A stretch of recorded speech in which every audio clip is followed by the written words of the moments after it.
Hello. Magandang umaga po. Umaga. Ako po si Marlon Timakuha Melgarejo. Edad 53 po. Nakatira po ako sa Sambaga. Pinanganak po ako sa Manila, pero lumipat po kami dito noong year 2000. Kami po, ang magulang ko po nga pala ay si Faustino Melgarejo at si Rubita Timakuha.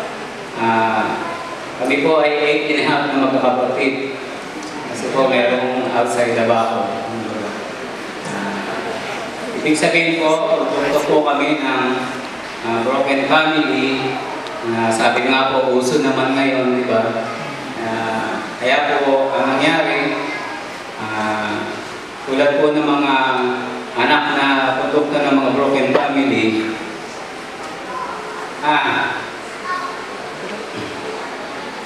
inanap ko po ang atensyon sa barkada. Alam niyo na po, siyempre bisyo, ang mga kalokohan. Sumama rin po ako sa Kilusan, ang panahon po ni Marcos. Kami po yung mga activists, ang mga kapatid ko rin po, kasama ko sa paglaban sa diktadorya.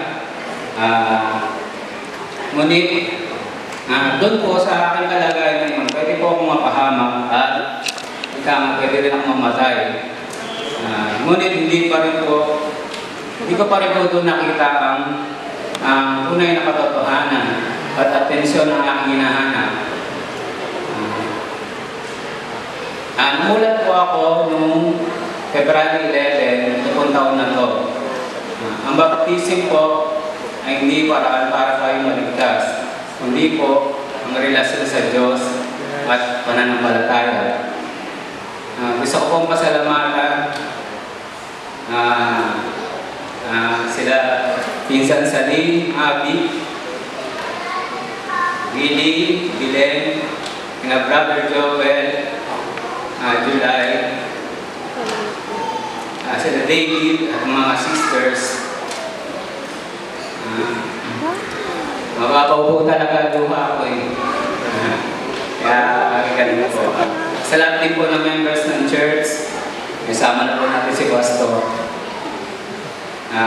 Ipagdasal niyo po ng aking pamilya ay lumago sa pananampalataya sa Diyos. Salamat po.